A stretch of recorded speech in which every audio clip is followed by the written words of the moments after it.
Hello friends, movie strips present.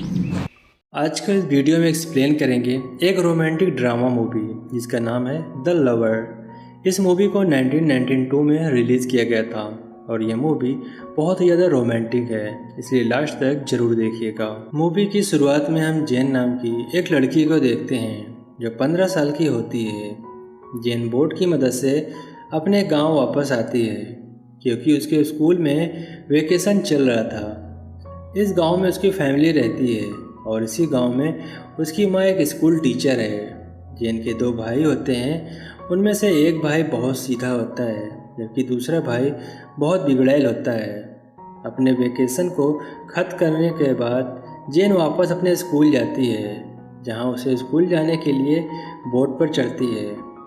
उस boat पर एक अमीर बिजनेसमैन भी होता है जिसका नाम टोनी है। टोनी वहां आकर जेन से बातें करता है। वो जेन को बताता है कि वो ईसाई बान की तरफ जा रहा है। क्योंकि जेन को भी वहीं जाना था, इसलिए टोनी जेन को उसके स्कूल तक छोड़ने की बात करता है। ये लोग किनारे पर उतर जाते हैं। इसके बाद टोनी जेन को अपनी कार में लेकर ईसाई बान की तरफ जाने लगता है। जेन टोनी को बताती है कि वो 17 साल की है। जेन यहाँ पर झूठ बोलती है जबकि वो बस 15 साल की थी। इन दोनों के बीच बहुत सारी बातें होती हैं।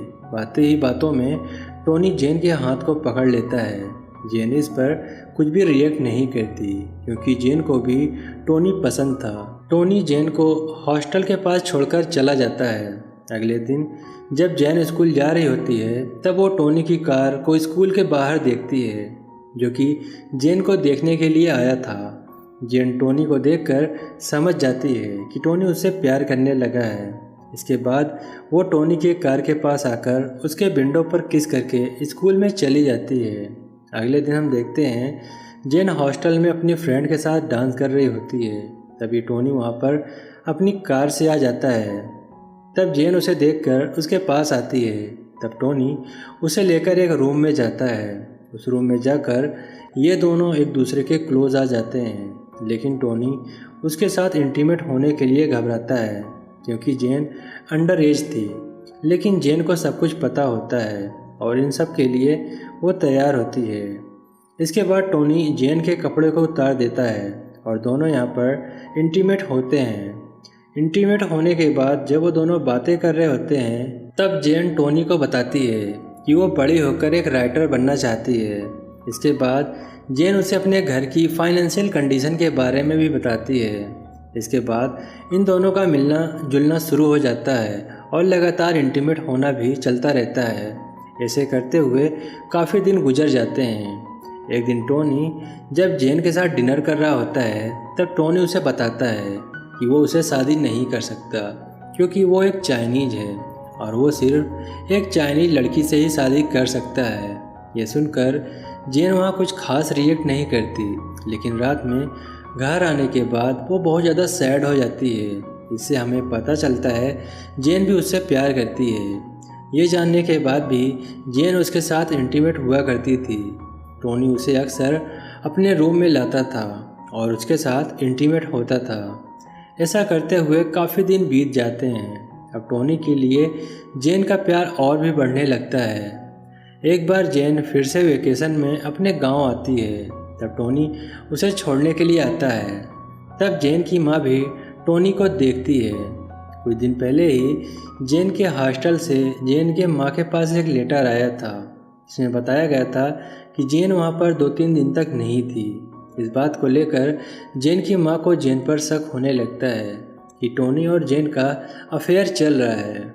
जेन की माँ जब जेन से इस बारे में पूछती है तब जेन उससे कहती है कि उसका किसी के साथ कोई अफेयर नहीं है, टोनी बस उसका दोस्त है। वो अपनी माँ को टोनी की फैमिली के बारे में भी बताती है कि वो बहुत अमीर घराने से है। जेन की इन बातों को सुनकर जेन की माँ को लालच आ जाता है और वो जॉन से कहती है कि टोनी से कुछ पैसे मांगे क्योंकि इन लोगों की काफ़ी ज़्यादा फाइनेंशियल प्रॉब्लम है। इसके बाद टोनी जेन और उसकी फैमिली के साथ डिनर के लिए एक होटल में जाते हैं जहाँ पर टोनी इन लोगों को अपनी फैमिली के बारे में बताता है। लेकिन जेन की फैमिली में से कोई भी टोनी की बात पर ध्यान नहीं दे रहा था क्योंकि वो लोग पहली बार इतने अच्छे होटल में खाना खा रहे थे। उन लोगों का सारा ध्यान सिर्फ खाने पर होता है। वहाँ पर टोनी को जेन की फैमिली पर बहुत गुस्सा आता है। यहाँ पर टोनी समझ जाता है कि उन लोगों को सिर्फ पैसों की ही फिक्र है। डिनर के बाद टोनी फिर से जेन के रूम को लेकर जाता है और गुस्से में अग्रेसिव होकर जेन के साथ इंटीमेट होता है। इंटीमेट होने के बाद जेन टोनी से कुछ पैसे मांगती है। टोनी वहाँ पर उसे कुछ पैसे दे देता है। ये बात जब जेन की माँ को पता चलती है तब वो अपनी बेटी को रोकने के बजाय उसे और उकसाती है, क्योंकि उसे ऐसा करने के लिए पैसे मिल रहे थे। अब कुछ दिन ऐसे ही बीत जाते हैं, लेकिन अब जेन को अपनी आगे की पढ़ाई करने के लिए फ्रांस जाना होता है। वो टोनी को इस बारे में बताती है। टोनी ये बात सुनकर उसे अपनी माँ के रिंग पहना देता है। इस सीन को देखकर हमें ऐसा लगता है जैसे टोनी अब जेन से प्यार करने लगा है। इसके बाद टोनी अपने फादर के पास जाता है और वहाँ जाकर वो जेन के बारे में बताता है। वो कहता है वो जेन से शादी करना चाहता है, लेकिन उसके फादर इस शादी के लिए इनकार कर देते हैं क्योंकि जेन एक चाइनीज नहीं थी। टोनी इसके बारे में जॉन को बताता है। टोनी यहाँ पर कहता है कि अगर वो लोग भागकर शादी करेंगे तो जायदाद में कोई हिस्सा नहीं मिलेगा। यह सुनकर जेन उससे कहती है कि वो उसे प्यार नहीं करती। यहाँ पर दोनों एक दूसरे के साथ ऐसा रिएक्ट करते हैं जैसे कोई किसी से प्यार नहीं करता, लेकिन रियलिटी यह होती है कि दोनों एक दूसरे से बहुत प्यार करते हैं। इसके बाद जेन घर आती है। उसकी माँ उसके हाथों में एक रिंग देखती है जो टोनी ने उसे दिया था। उस रिंग को वो अपने पास रख लेती है। जेन का भाई जब उस रिंग को देखता है तब वो उसे पूछता है कि क्या तुम टोनी के साथ बिस्तर पर सोई थी।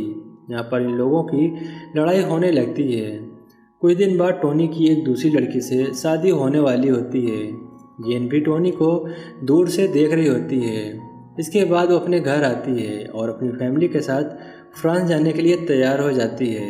इसके बाद वो टोनी से मिलने उस रूम में भी जाती है जहाँ ये दोनों अक्सर मिला करते थे। जेन यहाँ पर उसका वेट करती है, लेकिन टोनी नहीं आता। इसके बाद जेन वापस चली जाती है। जेन आज ही फ्रांस जाने वाली होती है। वो जाने के लिए शिप पर चढ़ती है और ऊपर से उसको टोनी की कार दिखाई देती है। कार को देखने के बाद वो समझ जाती है कि वो यहीं पर है। शिप वहाँ से रवाना हो जाता है।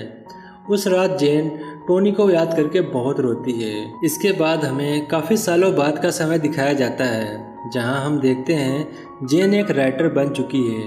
इसके बाद जेन को टोनी की तरफ से एक लेटर मिलता है।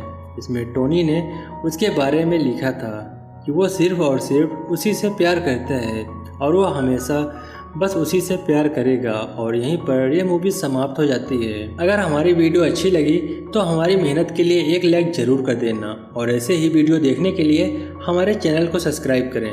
मिलते हैं फिर अगले वीडियो में, तब तक के लिए बाय बाय।